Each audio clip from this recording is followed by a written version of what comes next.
Pessoal, eu vou estar gravando, tá? Essa aula. Eu vou verificar a possibilidade de subir ela no YouTube também, para quem não conseguir assistir aqui ao vivo, né? Não sei se vai ser derrubada, né, por conta do conteúdo, enfim, mas se for o caso, se não for aprovada, na verdade, na hora que eu for subir, eu coloco num drive, disponibilizo o link para quem quiser assistir sem problemas, tá? Vamos lá, então.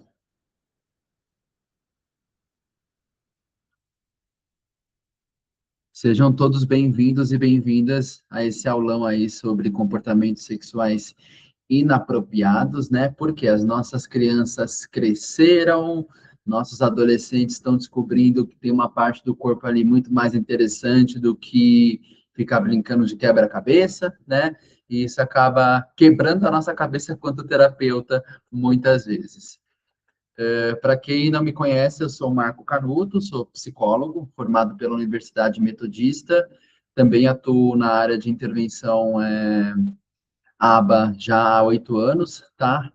Também tenho formação aí em avaliação psicológica, essa parte da avaliação eu gosto bastante. Dou supervisão para diversas clínicas também, consultoria nas áreas de intervenção ABA, relatórios, protocolos de avaliação também, assim como cursos dentro dessa área, tá? E aí agora, então, a gente vai falar de fato sobre esse tema, que são os comportamentos sexuais inapropriados. Então, começando do começo, tem uma sigla quando a gente vai pesquisar e estudar a respeito desse assunto, tá? Então, CSI é como vocês vão encontrar nas literaturas internacionais. Inclusive, eu vou mandar lá no nosso grupo alguns artigos, tá bom?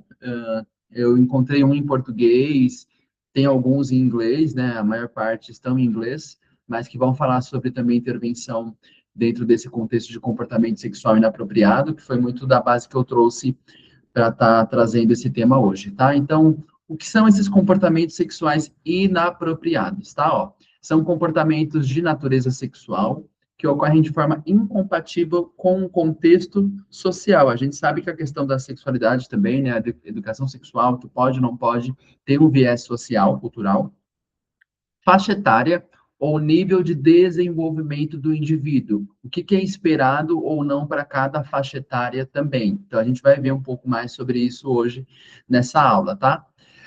Produzindo prejuízo funcional, risco ou violação de limites interpessoais, principalmente no caso de crianças e adolescentes com autismo que têm, né, um atraso significativo nesse entendimento e na utilização das habilidades sociais. Ok? Então, vocês já estão vendo que tem algumas imagens aqui polêmicas, porque, como eu disse para vocês lá no grupo, né, é um assunto delicado, mas que precisa ser dito. Então, caso tenha alguma criança por aí, seria muito bom tirá-las. Vamos lá. E quais são os CSIs mais comuns que a gente encontra hoje na literatura? E eu acredito que todo mundo que está aqui, que atua com esse público, né, vai conseguir enxergar alguns pacientezinhos. Então, ó, o mais comum, tá? A gente tem bastante literatura falando sobre isso. Masturbação em público. O que eu estou chamando aqui de masturbação em público, tá? Eu estou chamando daquela criança ou adolescente que começa a se masturbar, não necessariamente na rua, não público nesse sentido, pode ser na rua, mas pode ser na escola, pode ser na sala de casa, de repente, pode ser na igreja, pode ser dentro da sala de terapia com outras pessoas. Então, a partir do momento que tem pessoas ali que não são da confiança, não são da intimidade dele, e ele emite esse comportamento de masturbação, a gente vai usar essa nomenclatura de masturbação em público, tá? Por mais que é em um ambiente fechado. Depois, esfregar os genitais em cadeiras ou objetos, né? Então, tenho certeza que as TOs vira e mexe, tem dor de cabeça nesse sentido, por conta dos aparelhos ali sensoriais que tem na sala delas, né? E as crianças e adolescentes acabam se esfregando, as meninas bastante, acontece com uma certa frequência. Manipulação genital frequente em ambientes sociais, então não necessariamente ele está ali se masturbando como o ato final, né? Mas tem uma manipulação frequente. Se manipular não é o problema. Qual que é o ponto? A frequência, tá? A gente vai falar um pouco mais sobre isso já já. Então, ó, toque inadequado em outras pessoas. Então, de repente, não necessariamente aquele adolescente ali, ele se toca, mas ele coloca a mão no seio da terapeuta com uma certa recorrência, ou de repente ali na bunda, seja da mãe, seja de repente do terapeuta do homem também, né? Não só as mulheres, isso pode acontecer. Então, tocar seios, navegar aos genitais de terceiros, abraços excessivos ou inadequados, então tem aquela criança que só quer abraçar a terapeuta por trás ou pela frente só para sentir ali o seio próximo dele, por exemplo, tá? Exposição corporal genital, então de fato ele ficar mostrando o corpo, né? E aí envolve também tirar roupa em locais públicos. Infelizmente tem um perfil de criança que a mãe deixa ficar pelado em casa. A gente sabe que isso é frequente, inclusive, né? Linguagem sexual inadequada ou repetição de palavras e frases sexuais também. Então, talvez não necessariamente ele tira a roupa, mas ele tem ali uma fala que não seria apropriada para uma criança de 5 anos, por exemplo. A gente já suspeita de algum tipo de situação que esteja acontecendo com ele, o que é muito comum, de acordo com algumas literaturas. Interesse excessivo por nudez, então aí pode envolver também a tentar observar pessoas nuas ou no banheiro. Tem uma fase que isso é considerado normal, mas depois que passa-se disso, pode se tornar um problema, tá? Busca repetitiva por imagens, vídeos sexualizados, né? Aqui envolve, por exemplo, a utilização de pornografia, movimentos pélvicos repetitivos. Então, é aquela criança que, por exemplo, eu lembro de uma terapeuta que me trouxe esse caso, de uma menina que ela andava com as pernas sempre muito juntas, fazendo o movimento pélvico ali enquanto ela caminhava, tá? Estereotipia com conteúdo sexual, tá? Então, não só uma estereotipia ali motora como a gente conhece, mas tem algum tipo de conotação sexual também. Invasão do espaço interpessoal do outro, sentar no colo de pessoas sem discriminação social, sabe aquela criança que qualquer terapeuta que ela vê, ou qualquer pessoa que vai interagir com ela, ela senta no colo? Isso é um problema, tá? Pode trazer risco para essa criança, principalmente se a gente fala de pessoas mal intencionadas, né? Mas que, no geral, a gente precisa sempre, na intervenção, evitar que isso ocorra, tá? A aproximação física excessiva, então envolve também essa questão de invasão do espaço interpessoal, tá? Fica muito próximo de outras pessoas, sempre com o corpo ali colado. Dificuldade em interromper o comportamento sexual. Então, de repente, o adolescente está ali se masturbando, você pede para ele parar, mas ele não consegue parar, ele vai continuar. Uso de comportamento sexual para escapar de demandas, ou, de repente, uso de comportamento sexual para obter atenção social. Então, ele utiliza ali o comportamento sexual, né, tanto como função de reforço negativo, então tirar algum estímulo aversivo, ou reforço positivo quando ele quer a atenção. Isso também tem base na literatura. Vocês conseguem pensar em alguma outra situação, outra vivência que vocês tiveram nesse sentido, levando em consideração esses exemplos aqui que eu trouxe para vocês? Tem alguma outra coisa?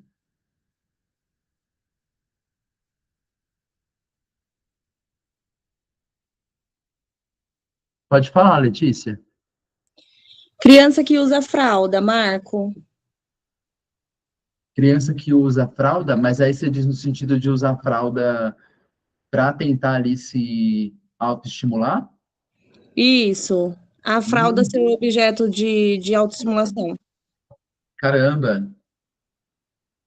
Talvez entra no segundo exemplo, tá? Ó, esfregar genitais em cadeiras ou objetos. Aí, no caso, seria a fralda, por exemplo. Ah, sim. Natália, Boa noite, Marco. boa noite. A respeito da manipulação genital frequente, vou dar o exemplo de um paciente que até eu fico na dúvida também. Ele é bem pequenininho e vira e mexe, ele tá com a mãozinha lá. Como que eu posso diferenciar a questão dele estar se regulando, dele estar ansioso, mas sempre com a mãozinha lá no short, lá na genital dele? Perfeito. Eu posso responder você já já quando a gente falar mais sobre o que seria esperado para cada faixa etária e intervenções também? Pode. Sim, obrigada. Obrigado a você pela dúvida, que aí já é pano de fundo para o tema. Alguém mais já se deparou com alguma outra situação do público que atende aí? Marcela, pode falar. Desculpa o barulho no fundo, que eu tô com o meu bebezinho aí no fone acaba pegando. Eu tive uma aluna que era a rede, ela tinha a rede de autorregulação para se balançar e ela colocava a rede no meio da perna. Eita, caramba! Eu já soube de uma aprendiz, não atendi ela, mas teve uma supervisionada minha que trouxe uma vez, que ela colocava objetos na vagina. Tem um estudo também, eu vou mandar esse estudo para vocês, de um senhor de 72 ou 74 anos, que ele também tinha prática de masturbação, mas ele gostava de, para além de se masturbar, ter algum item ali inserido no ânus. E aí, só que o ponto é que ele não pegava o que precisava pegar. Era sempre alguma coisa inadequada. E aí, gerando vários problemas para ele, por exemplo. Bruna? Oi, boa noite. Boa Ô, noite. Marco, não, assim, eu não pensando na questão da masturbação em si, mas eu tenho uma tia que agora ela já tá mais para lá do que para cá, mas ela tem síndrome de Down, né? E uma coisa que me chamava muita atenção é que em todo lugar que ela ia, ela arrumava um namorado. Ela ia para o hospital, ela namorava um enfermeiro, ela arrumava uns namorados, assim. Na cabeça dela eram namorados, né? Não eram namorados, mas ela sempre falava. Ah, tinha uma fantasia. Sim, rolava essa fantasia. E... Inclusive ela morou num abrigo em São Caetano, e aí numa festa junina fizeram a quadrilha e ela foi a noiva e o Tadeu, né, era o noivo, e ela super acreditou. Então, durante muito tempo, o Tadeu foi marido dela. Caramba! Nossa! Aí depois ela trocou essa clínica, e aí agora o noivo dela é um enfermeiro que tem lá. E aí, assim, por exemplo, ela não tem essa questão, né? Pelo menos eu nunca vi essa questão Tá. sexual, mas ela parou de andar porque ela quer que o Guilherme carregue ela no colo para os lugares, porque ele é noivo dela. E ela tem tem crises, então, tipo, quando ele tá de folga, né? Ele é enfermeiro, ele tem a folga dele, ele tem direito. E aí ela tem umas crises, que ele saiu e não voltou, que ele foi comprar pilha para o aparelho de surdez dela e não voltou, enfim. Nossa, talvez nesse caso, né, não é um comportamento sexual inapropriado, porque está muito mais no pensamento. Pode ser, inclusive, algum outro transtorno, tá? Tipo uma esquizofrenia, por exemplo, porque ela já está inventando coisa que não existe. Então, mas assim, ela sempre foi assim, né? Como ela tem a questão da trissomia do 21, né? E Uhum. eles dizem, né? Não é minha área de estudo, mas dizem que eles têm essa parte mais aflorada, né? Ah, sim. Na verdade, se você parar para pensar, o que que a gente tem de estudo científico? Que as pessoas que têm atraso no desenvolvimento, geralmente TEA e DI, e até estudos com síndrome de Down, por conta do DI, que é muito comum nesse público, vão apresentar tanto uma maturação sexual mais acelerada, né? Então, talvez com 7, 8 anos ela já está começando a produzir hormônios em comparação com uma criança típica.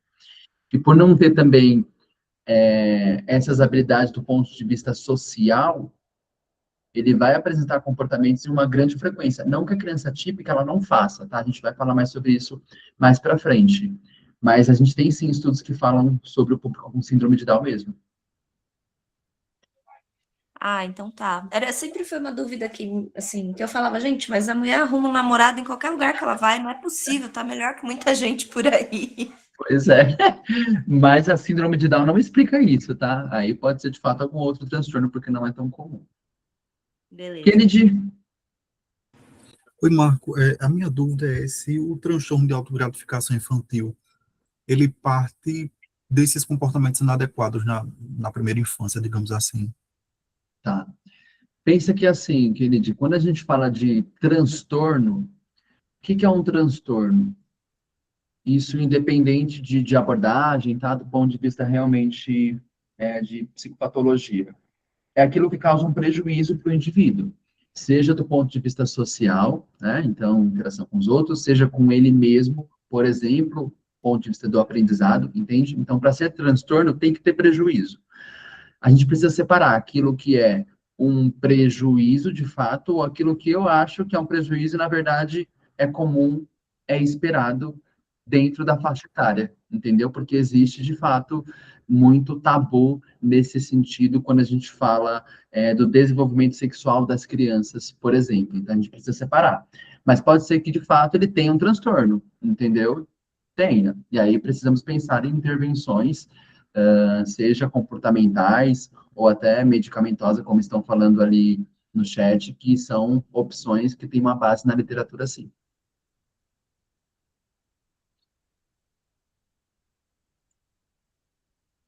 Vamos lá, seguindo então.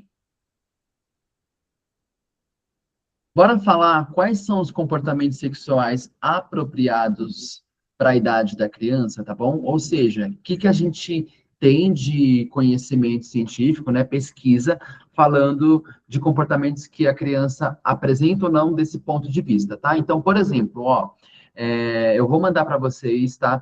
Tanto os slides quanto essa imagem aí, tá separada por faixa etária, né, em alguns grupos, para que vocês tenham também essas informações que eu acho que é legal compartilhar com familiares, né? Enfim, para a gente também ter esse conhecimento. Então, ó, meninos, entre a idade ali de 2 a 5 anos, tá? O que é muito comum?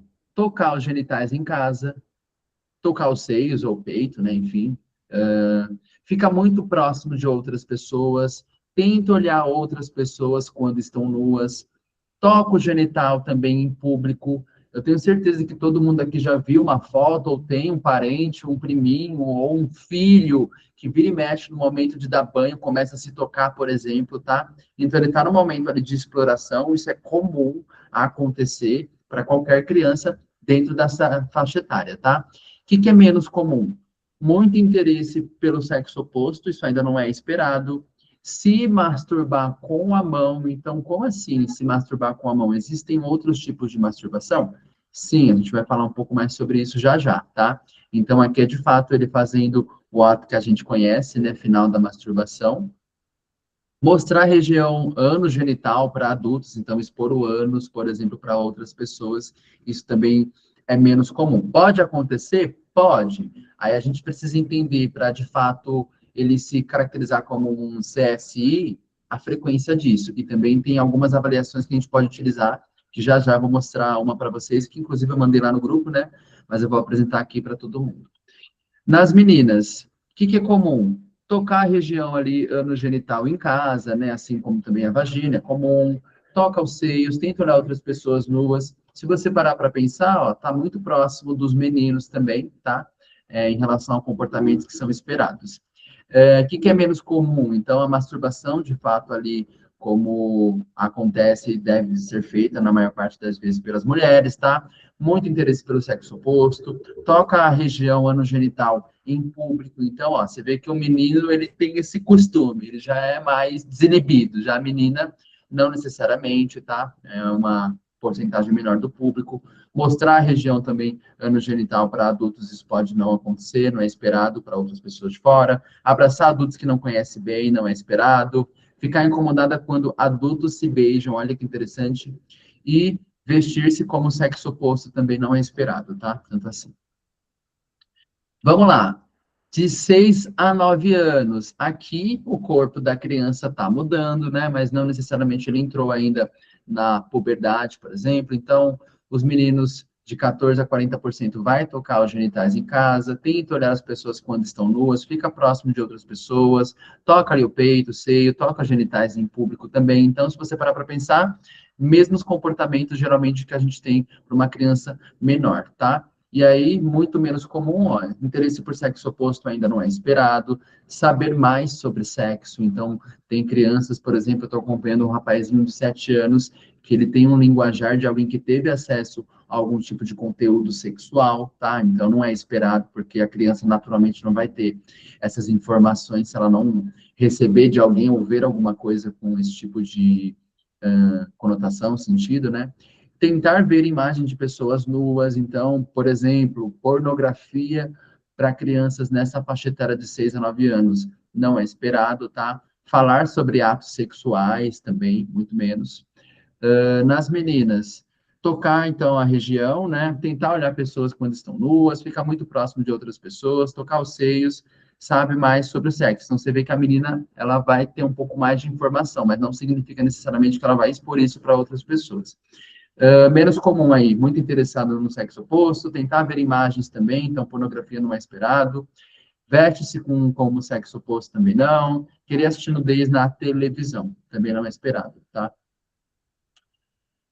10 a 12 anos, aqui já começa essa transição, tá, do corpo da criança para o corpo de adulto. Tem alguns que começam com 10, outros com 11, tem outros com 12 que já tem um corpo de um adulto mesmo ali, a genitália está praticamente desenvolvida, por exemplo. Então, significa que a masturbação em si, ela vai começar nessa faixa etária, tá? É o que é esperado, do ponto de vista de desenvolvimento ali.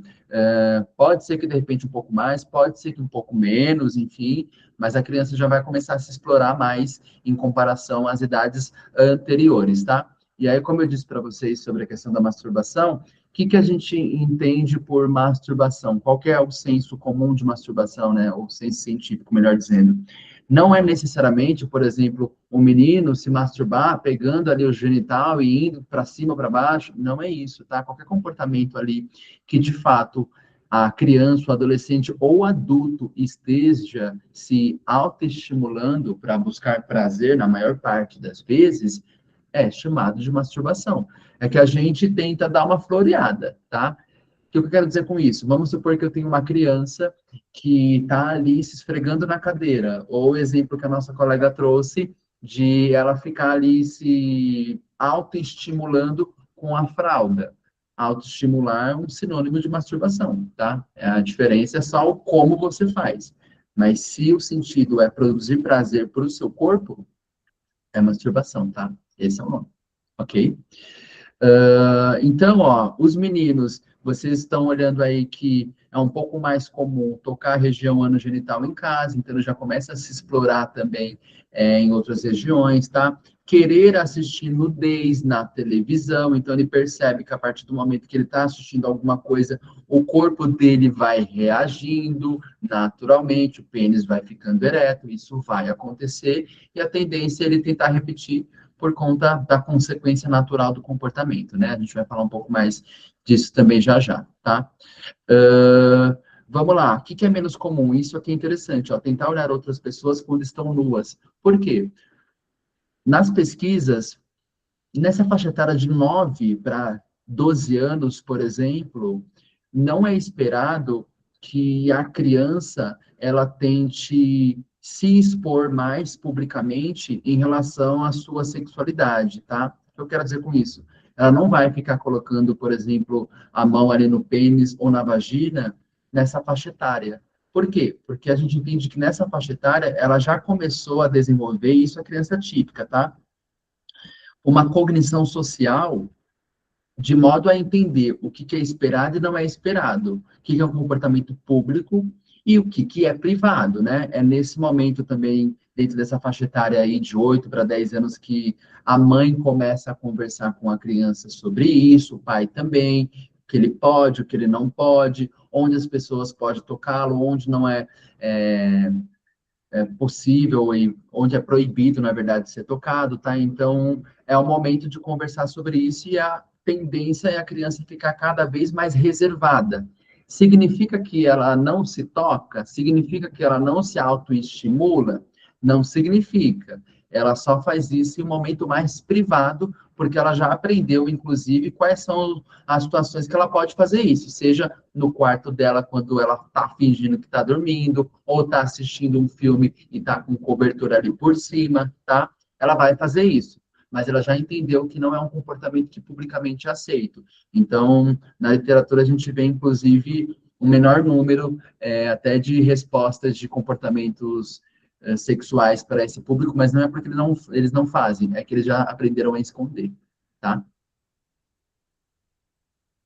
Vamos lá, ó, importante, comportamentos sexuais fazem parte do desenvolvimento infantil, então, como vocês estão vendo aqui, dentro dessa teoria toda de desenvolvimento, isso vai acontecer em todas as faixas etárias, um pouco mais, um pouco menos, a depender do momento, né? Claro que, quando eu penso em indivíduos com transtorno, pode ser que isso aconteça numa maior frequência, ou também não necessariamente. A gente sabe que tem alguns que nem sabem necessariamente que ela tem ali um pênis, uma vagina, que dá para se autoestimular e sentir prazer com aquilo, tá? Então, assim, onde a gente vai entender que é um comportamento sexual inapropriado?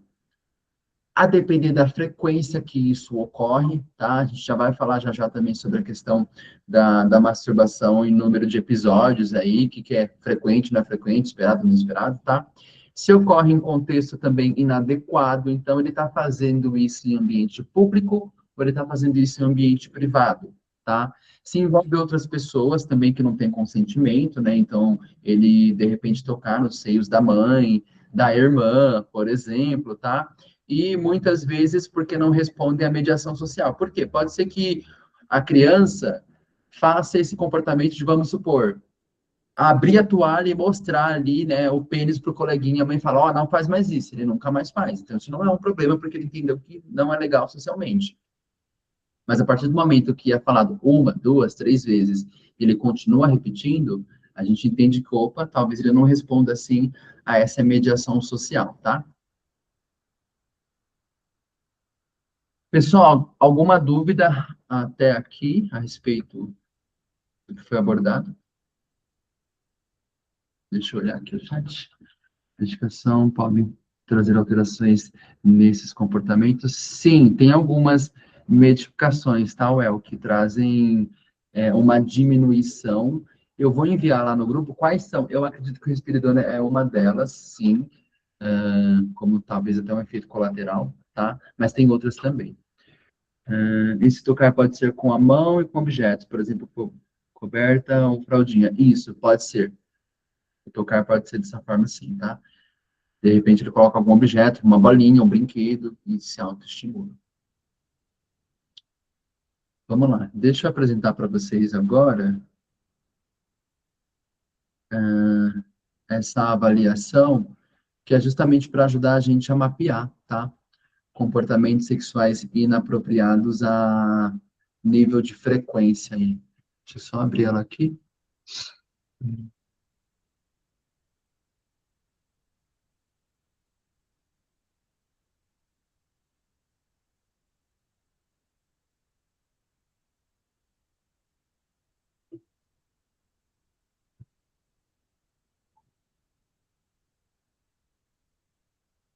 Deixa eu ver se já está aparecendo. Já, bora.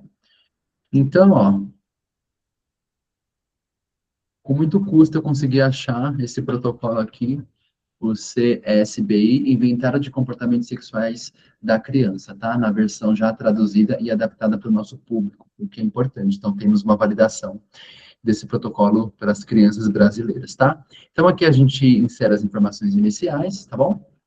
E aí as instruções de avaliação. Então, ó, esse formulário apresenta questões sobre o comportamento da criança. Leia cada item e circule o número para qual você corresponde à frequência com que sua criança apresentou o comportamento nos últimos 6 meses. Então, pensa fazendo com a mãe, ela vai precisar pensar nesse recorte de 6 meses, tá? Então, ó, 0, se a criança nunca apresentou. 1, menos de uma vez por mês. 2, de 1 a 3 vezes por mês.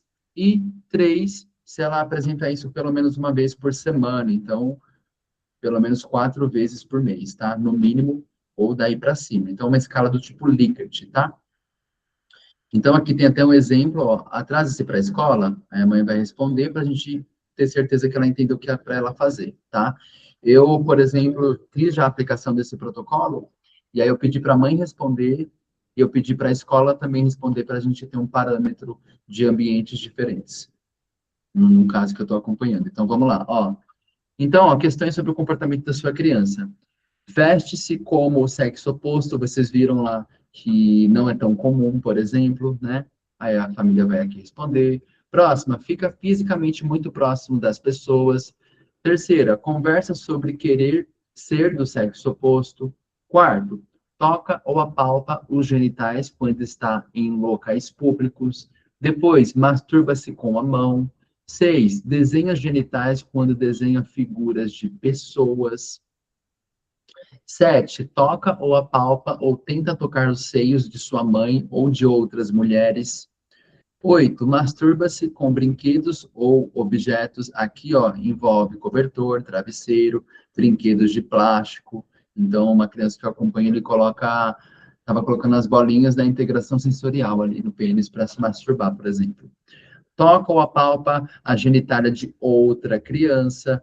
Tenta ter relações sexuais com outra criança ou adulto. Coloca a boca em genitais de outra criança ou adulto. Toca ou apalpa seus genitais quando está em casa, toca ou apalpa genitais de adultos, faz sonhos sexuais, então, por exemplo, um suspiro ou um gemido, tá? Ou uma respiração que a gente entende que é muito comum quando você está ali praticando o ato sexual.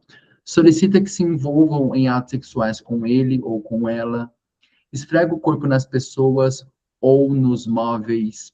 Coloca objetos na vagina ou no reto, tenta olhar pessoas quando estão nuas ou se despindo, então o menino tenta olhar a irmã quando ela está saindo do banho, por exemplo, tá? Ou durante o banho.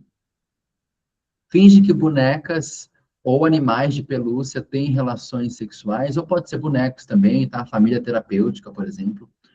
Mostra genitais para os adultos, tenta olhar imagem de nudez, então aqui envolve o uso de pornografia, por exemplo, conversa sobre atos sexuais, beija adultos que não conhece bem, fica chateado quando adultos se beijam ou se abraçam, é excessivamente amigável com homens que não conhece muito bem, beija outras crianças, conversa de forma sedutora, tenta se despir outra criança contra a sua vontade, quer assistir TV ou filmes que mostram nudez ou sexo. Quando beija, tenta colocar sua língua na boca de outra pessoa. Abraça adultos que não conhece muito bem. Mostra os genitais para crianças. Tenta despir adultos contra sua vontade. É muito interessado pelo sexo oposto. Gente, esse protocolo aqui, para avaliar, por exemplo, uma criança que tem suspeita de abuso sexual, é muito interessante. Tem muita coisa que passa despercebido para a gente, mesmo trabalhando com a área infantil. É muito minucioso. Então, ó, coloca sua boca nos seios da mãe ou de outras mulheres, sabe mais sobre sexo do que crianças com a sua idade, ou outros comportamentos sexuais, aí a família descreve e a gente pontua aqui, tá? Vamos lá. Categoria do comportamento, então. Vocês vão perceber que, a depender do item respondido no protocolo, existe uma categoria, tá? Então, ó, aqui a gente avalia comportamentos sexuais inapropriados no geral, né? E aí ele vai pegar cada questão e juntar em grupos menores, tá? Subgrupos, então. Tem, então, ó, limites interpessoais, descritores relacionados a aproximações indevidas, pode ser que, de repente, o problema da criança esteja aqui. Isso é interessante por quê? Porque na hora de eu montar a intervenção, eu vou levar isso em consideração. Qual que é a categoria que ele está violando? Por quê? Muitas vezes a mãe vai olhar um comportamento e já vai generalizar, tá? Por exemplo, eu lembro de um rapaz que eu acompanhava em uma clínica, ele era um adolescente, né, ainda funcional, então voltado ali totalmente para habilidades sociais, o PEI dele, ok.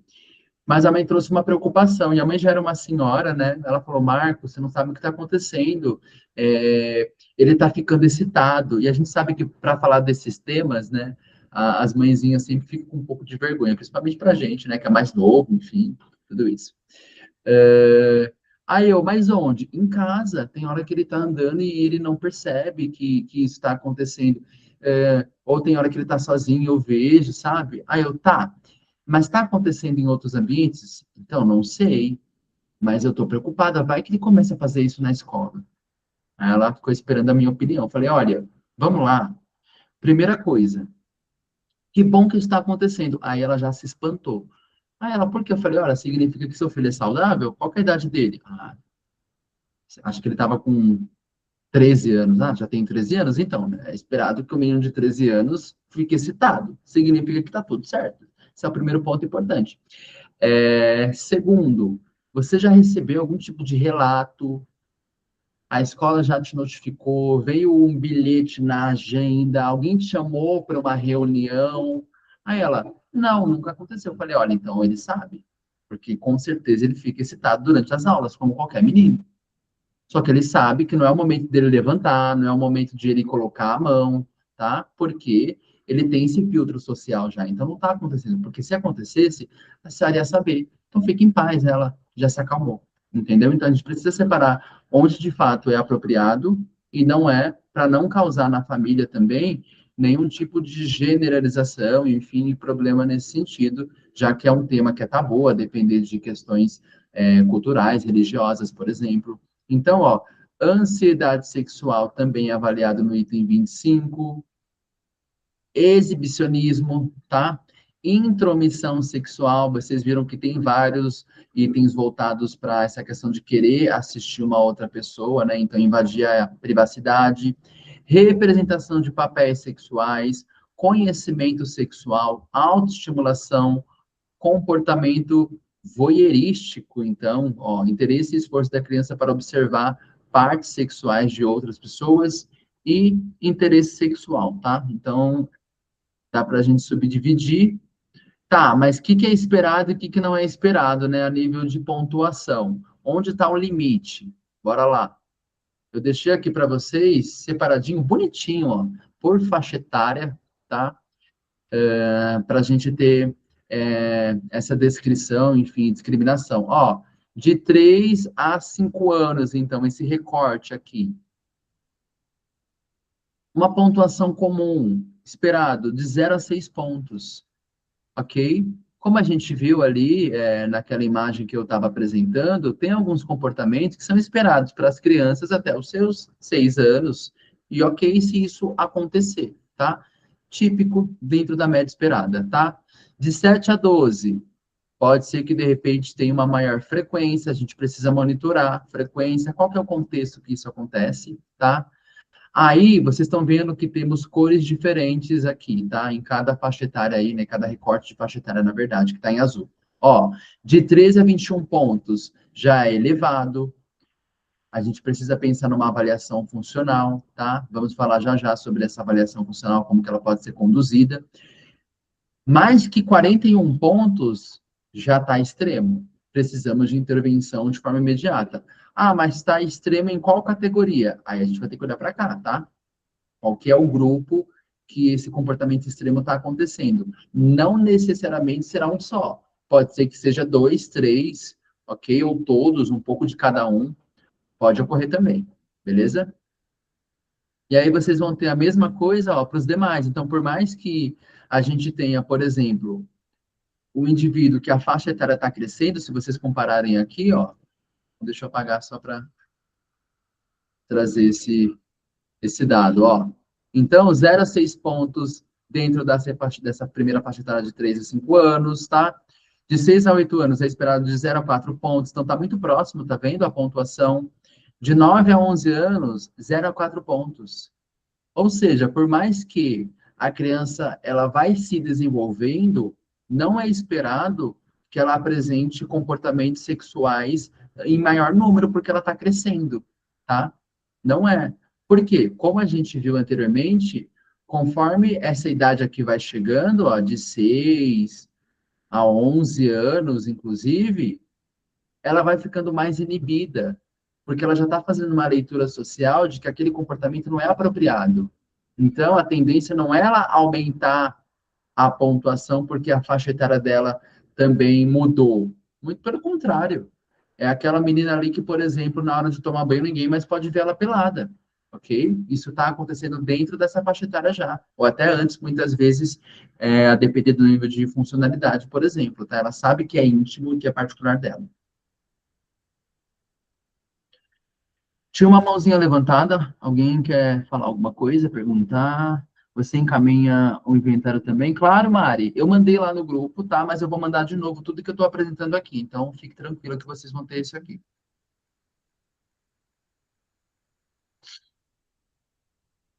Ninguém? É isso. E aí, gostaram do inventário, gente? Me deem joinha, coração. reforcem meu comportamento. Eu precisei de pelo menos umas 2 horas para conseguir fazer isso, então, por favor. O que manda, Vitória? Oi, Paloma, que bom que você está aqui. Achei bem interessante a questão de ter o inventário para utilizar nesses comportamentos assim. É muito interessante, né? Demais. Eu também achei incrível, assim, conhecer. Tem alguns mais específicos, tá? Então, por exemplo, saiu uma avaliação no ano passado para fazer ali o monitoramento de crianças que foram vítimas de abuso sexual, tá? Eu vou mandar lá no grupo para vocês também o link desse protocolo, que é um protocolo que foi desenvolvido ao longo de 20 anos, e que se você tem uma criança que foi vítima, você consegue avaliar o nível de trauma que ela tem a partir da interpretação dos dados. É muito interessante. Então, que bom que a gente está avançando nesse sentido também, tá? Bruna? Gente, na verdade é uma dica, né? O Marcos sabe que eu trabalho com ecoterapia. A ecoterapia, ela é muito boa para você desenvolver consciência corporal da criança, né? A parte motora tem uma resposta rápida. Cerca de 4 semanas você já tem uma diferença na resposta. Mas quando você tem crianças que têm esse problema de autoestimulação, a ecoterapia não é legal. Você trouxe um bom ponto, Bruna, porque tem o trote do cavalo ali, né? O passo do cavalo, a criança pode se valer daquele movimento para se autoestimular, Nossa, né? total. Então, eu tô com um caso assim, né? Inclusive, eu vou passar esse inventário para a mãe preencher. Ótimo, perfeito. Eu não lembro quem foi o profissional, qual foi o profissional que encaminhou para a eco, mas falou, vai ser bom para ela por causa dessa questão de estimulação, não sei o quê, e eu falei, tá, né? Eu deixei passar, porque assim, mas não é bom. Ótimo, Bruna, ótimo. Eu lembro que eu trabalhava numa clínica aqui em São Bernardo, que lá tinha não só ecoterapia, mas ela é dentro de um centro de hipismo, né? E no começo dessa clínica, nós, terapeutas, quando tinha agenda livre, podia andar de cavalo. Eu lembro que eu aprendi a andar de cavalo, foi incrível. Mas, de fato, quando você tá ali no trote, você sente um negocinho, tá bom, gente? Então, é isso mesmo, tome cuidado, porque pode piorar. Ou não também, né? Enfim, mas depende muito do caso. Se, de repente, tiver sinais, isso pode agravar.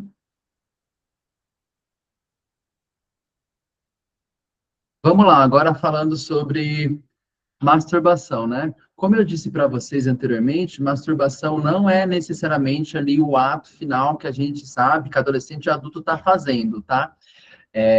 Qualquer tipo de comportamento de autoestimulação vai ter essa nomenclatura, ok?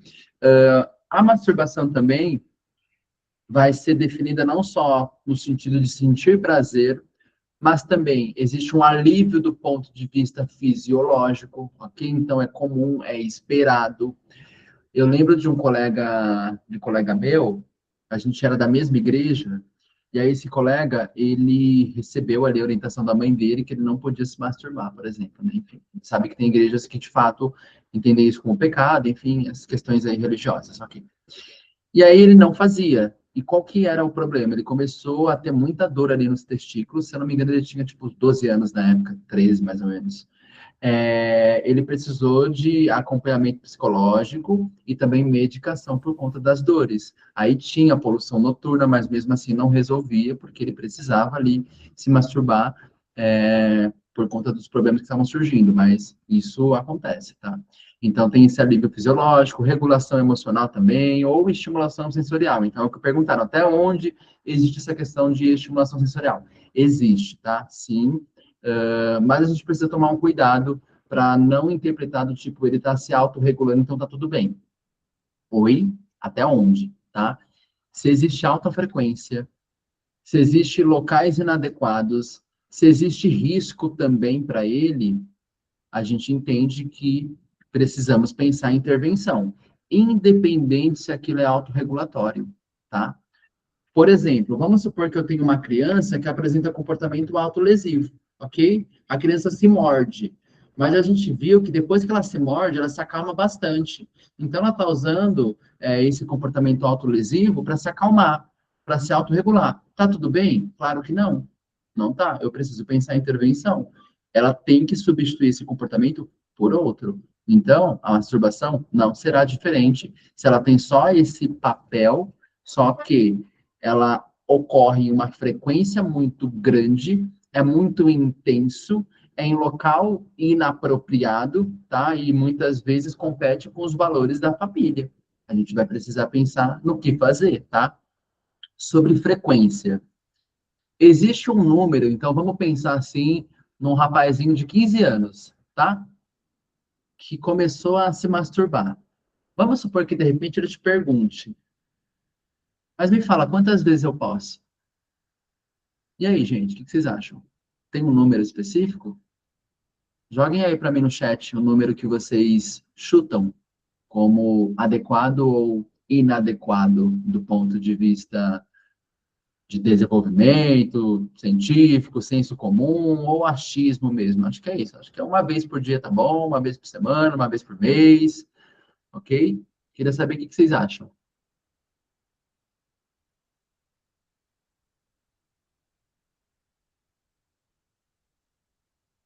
Seis por dia.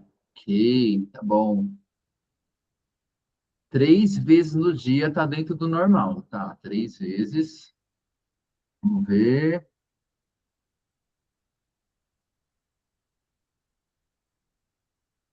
Bora, gente, por favor, não estou sozinho aqui nessa aula.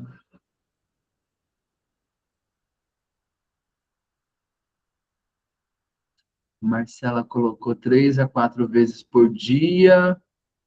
Eu iria falar umas 4 vezes por semana. Ok, então pode ser que tenha um dia sim, um dia não. A Bruna já colocou, tirou da reta, é subjetivo. Vamos lá, vamos ver se existe. Ok. Vamos lá.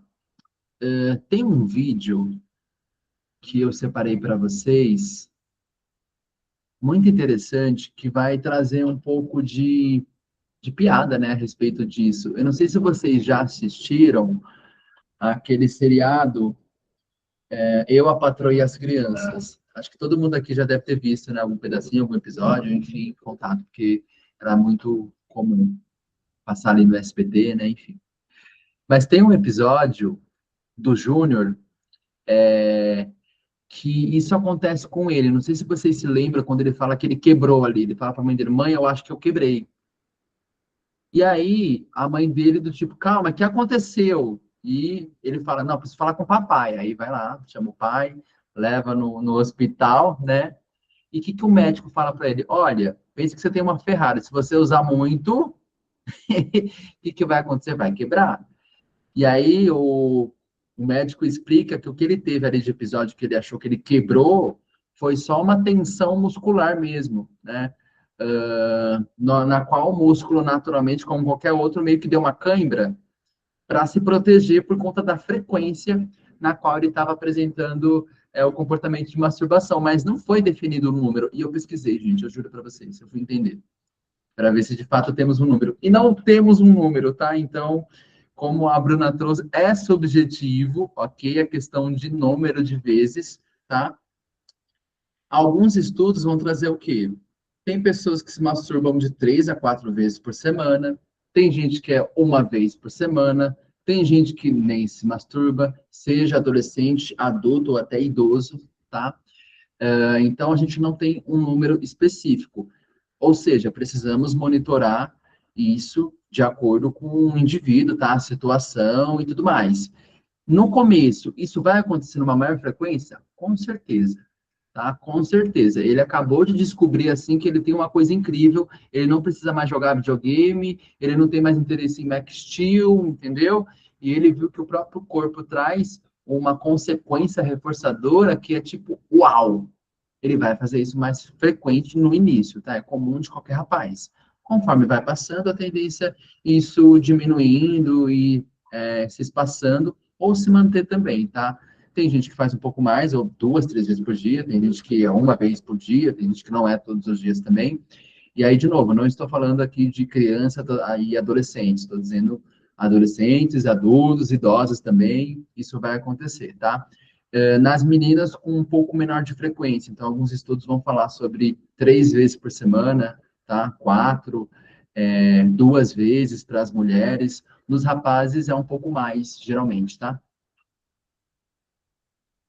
E aqui, ó, separei para vocês algumas imagens que é possível encontrar na internet, quando a gente fala até mesmo de ensino, desse ponto de vista, e o cuidado que a gente tem que tomar do tipo, até onde eu vou usar isso, se é adequado ou não. Então, por exemplo, essa imagem que eu estou aqui mostrando para vocês do lado esquerdo, estão vendo essa aqui, ó? É parte de uma história, tá? De um livro. Eu estava vendo que na época que ele foi lançado, eram para crianças de 10 anos, e foi lançado em algumas escolas, pelo pessoal da esquerda, e teve aquele reboliço, olha o que o pessoal da esquerda quer ensinar para as crianças, entendeu? Então, um pouco de cuidado também no material que vai ser utilizado, tá? Para o público, mas vamos supor, estou falando de um adolescente com 15 anos, talvez ele precisa de alguns modelos. A gente vai falar sobre ensino já já a respeito desses comportamentos, quando que é esperado, não é esperado, mas assim, via de regra, estou com um rapaz que já é ali um adolescente, isso começou a acontecer.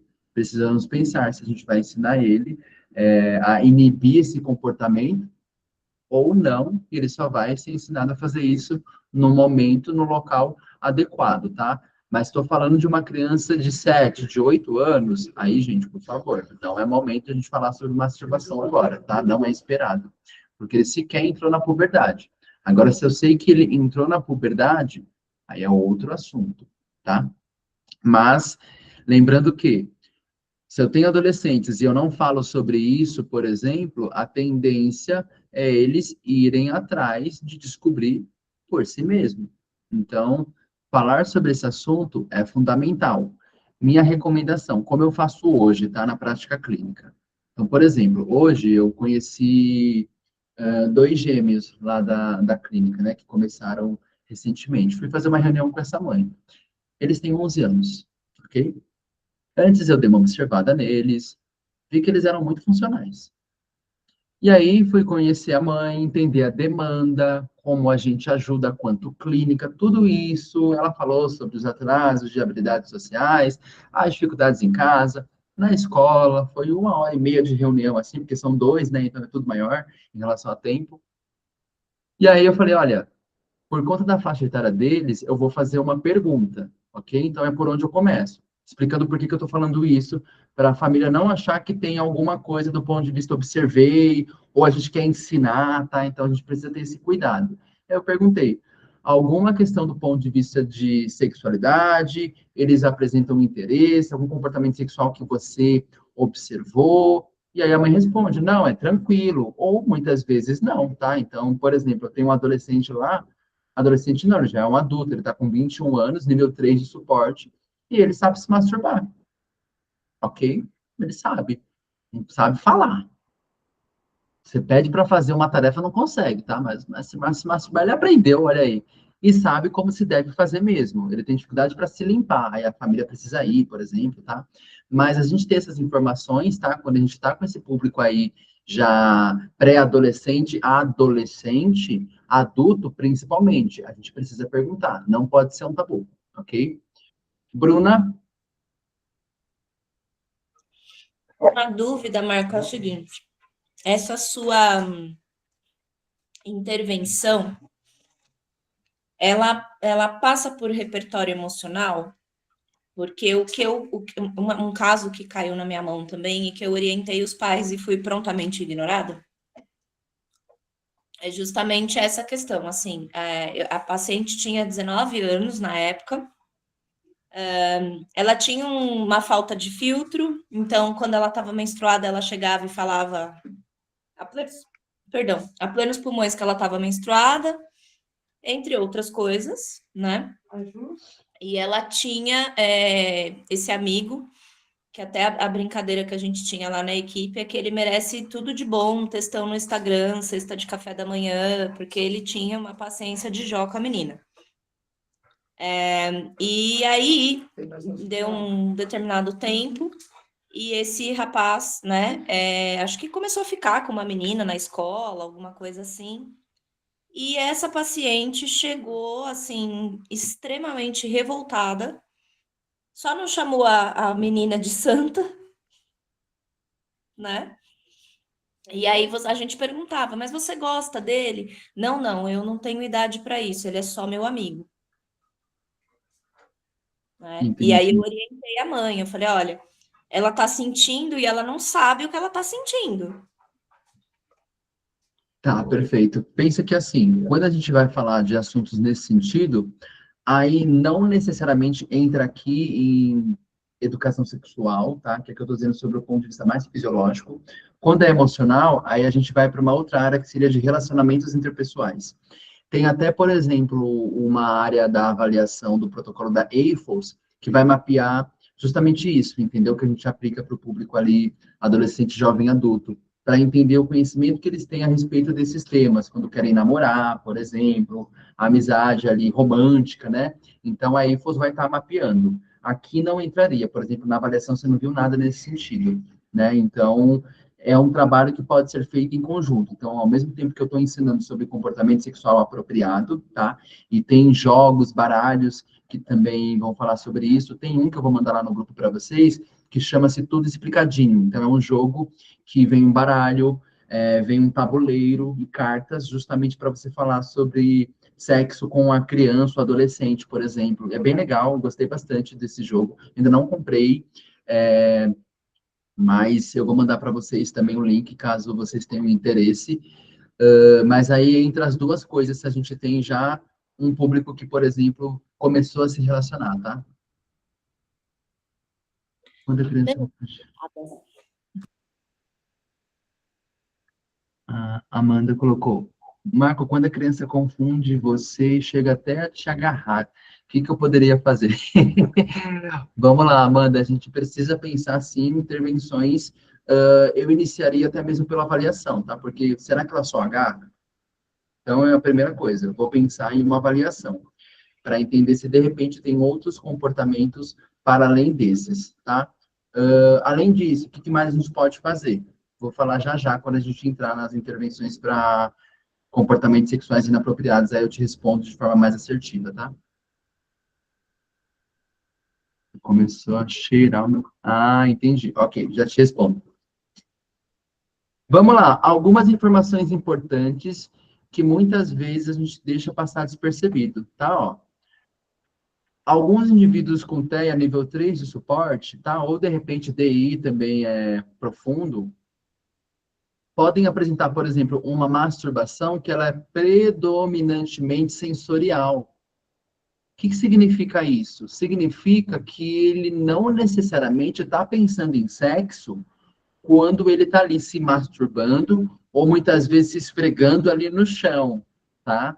Ele não tem o que a gente chama de pensamento erótico, de olhar para você e imaginar uma relação sexual, nada disso, ok? Eles não conseguem chegar nesse nível de abstração tão profundo. O cara não sabe o que ele comeu ontem, se você perguntar o que ele vai comer depois, como vai ser a agenda dele. Imagina ele tentar supor como seria uma relação sexual. Ele precisaria de muita informação para isso, tá? Ele precisaria, por exemplo, ter visto isso acontecendo. E se ele nunca viu, até ele chegar a imaginar, isso geralmente não acontece, até porque a imaginação passa pelo campo da linguagem, o pensamento também, tá? Então, a gente não se torna alguém pensante no sentido de eu conseguir falar comigo mesmo, como a gente planeja o nosso dia, se auto-monitora, se corrige enquanto fala, eu estou pensando no que eu posso ou não posso dizer, você não tem um comportamento de linguagem, e muitas vezes esse público sequer tem isso, tá?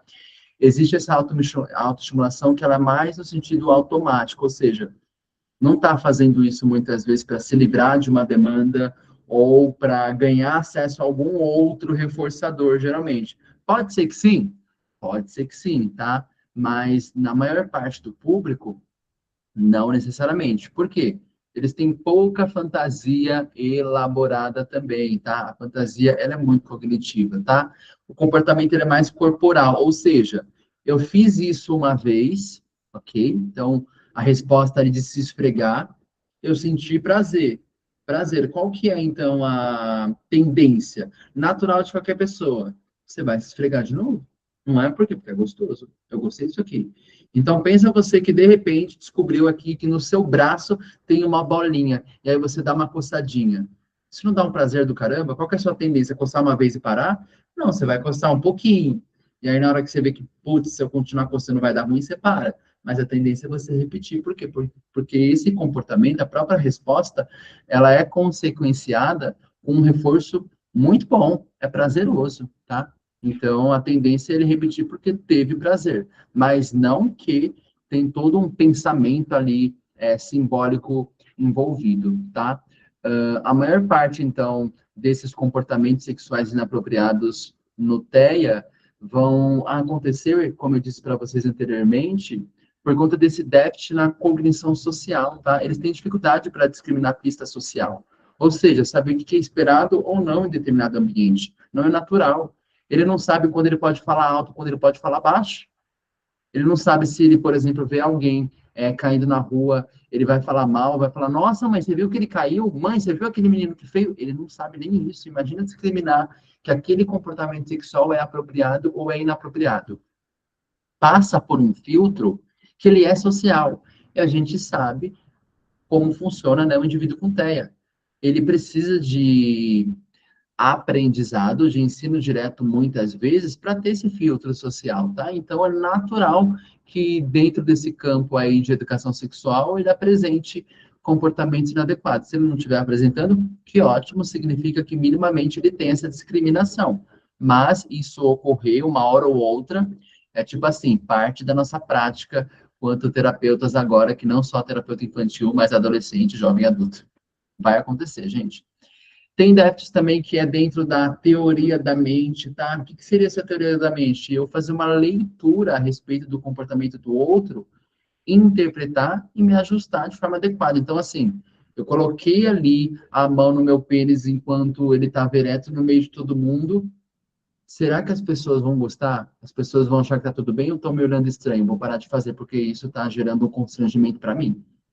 Ok? Então, ele precisaria se colocar no lugar do outro para ajustar a postura dele socialmente. Mas como eles têm uma baixa sensibilidade, em grande parte dos casos, a essa contingência social, eles precisam de treino de forma muito estruturada, tá?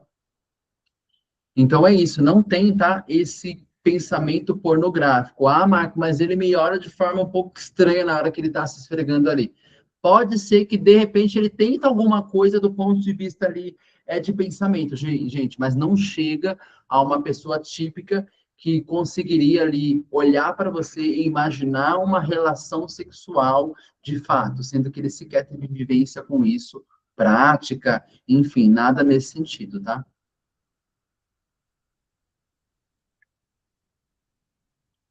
Vamos lá, agora bora falar um pouco sobre intervenções baseadas em evidências, né, para comportamento sexual inapropriado. Então, peguei aqui para vocês pelo menos 2 exemplos que são os mais comuns, o restante é uma variação disso. Então, o primeiro ponto que eu preciso fazer sempre, a avaliação funcional desse comportamento. Como assim? Eu preciso entender por que ele está fazendo aquilo que ele está fazendo. O comportamento geralmente vai ter 3 funções, tá? Esse sexual que a gente está falando aqui. Ou até, geralmente, hétero, autolesivo, por exemplo. Pode ser que ele faça isso para chamar a minha atenção, como a gente viu, inclusive, tem dados na literatura que apontam para crianças que apresentam comportamento sexual para chamar a atenção dos outros. Pode ser que ele faça isso para ter acesso a alguma coisa, ok? Não necessariamente a minha atenção, mas, de repente, quando ele faz isso, a mãe dele fala, não, filho, toma isso aqui, toma o celular, toma, para. Entrega o reforçador. Entenderam? Que não é o ato em si, não é o prazer em si, o prazer é tipo assim, um subproduto, tá? Em segunda categoria. A primeira, eu sei que vai vir alguma outra coisa, tá? Se livrar de uma situação aversiva, então, de repente, ele coloca a mão ali na genitália quando está em público, porque a mãe sabe, e ele já entendeu também, que para ele parar, o que a mãe vai fazer? Vou tirar ele dali, levei ele para casa imediatamente. Então, assim, talvez o comportamento dele foi para se livrar daquele ambiente estressor. Se eu trabalho com ele uma comunicação funcional, para ele pedir a retirada desse estímulo aversivo, né, no caso, o ambiente, o comportamento sexual inadequado, de repente, nem aparece, tá? Então, preciso entender de fato o porquê, aonde está. Se tem uma questão de diagnóstico, então, eu estou com um caso de um rapaz que ele está com um diagnóstico de toque, porque ele tem muito comportamento sexual inapropriado de colocar a mão nos seios, nas vaginas das meninas da escola, da professora e da mãe. Mas esse comportamento não está acontecendo na clínica, nem com a psico, nem com a TO, e ele está lá, tipo, 2 vezes por semana, só acontece nesses dois contextos. Eu, assim, tem alguma coisa estranha aqui, porque para ser toque, teria que atender outros critérios. Então, a gente está avaliando para entender até que ponto, de fato, é um toque nesse sentido ou não. Entende? Então, a avaliação funcional, ela vai ser fundamental. Por quê? Ela vai guiar a minha intervenção, ok? E aí, o que a gente tem de dados? Geralmente é por reforço automático. O que é isso, reforço automático? Significa que ele faz aquilo por prazer. Não tem nada a ver comigo, tem nada a ver com você. Ele sozinho em casa, ele vai fazer isso. Por quê? Porque ele faz quando ele está tomando banho, ele faz muitas vezes quando é um adolescente ali, quando eu estou trocando a fralda, ele tem um acesso, ele começa a se tocar, e se eu deixar ele sozinho, ele vai continuar, ok? Ele faz isso mesmo estando ali ou não estando ali. Ele faz isso em alta frequência, ok? Muitas vezes ele nem está em atividade, ele está em momento ocioso, inclusive. Se eu não der atenção, ele vai continuar. Se eu tentar dar algum reforçador, nem adianta. Por quê? O que compete com isso? Ok? É automático, então, tá? E aí a maior parte dos estudos vão falar sobre isso. Significa que a gente não precisa intervir? Não é isso, tá? Principalmente eu estou falando de uma criança que apresenta esse comportamento em alta frequência, não dá para eu ignorar e falar, ai, não, é natural, deixa. Não. Não é esperado que uma criança, como a gente viu, de, vamos supor, 5 anos, fique se esfregando na cadeira para onde for que ela vá, ela apresente esse comportamento. Não é esperado. Vamos lá, então, ó, masturbação em público. Como eu disse para vocês, é o comportamento mais comum, tá? Então, qualquer questão dele tentar ali manipular a genitália, se masturbar de fato, a gente vai colocar dentro dessa categoria, tá? Então, ó, pode incluir manipulação genital, esfregar genitais em objetos, superfícies, ou seja, não necessariamente o menino, a menina vai tirar a cueca, vai tirar a calça, a calcinha, e vai se masturbar. Pode ser que ele faça isso por cima da roupa. E mesmo assim, a gente entende como masturbação, tá? Como eu disse para vocês, masturbação é esse grande grupo aí. Movimentos pélvicos repetitivos. Então, aquele exemplo da menina que eu falei que fica andando, batendo uma coxa na outra para sentir ali prazer, tá? Ou estimulação manual. Então, ele vai colocar a mão por dentro da calça também, ok? Intervenções. E aí, gente? O que a gente tem de dado nesse sentido? Alguém já tentou fazer alguma intervenção? Já ouviu alguém falando sobre? Já pesquisou? Ou, de repente, está fazendo intervenção nesse sentido? O que vocês estão tentando? Queria ouvi-los.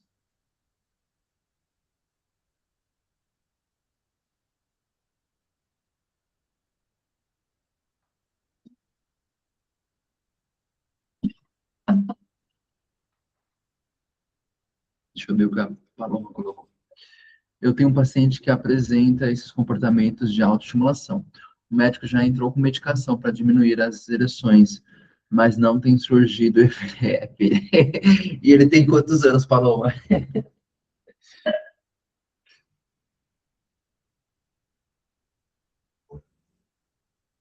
8 aninhos, meu Deus, meu Deus, meu Deus.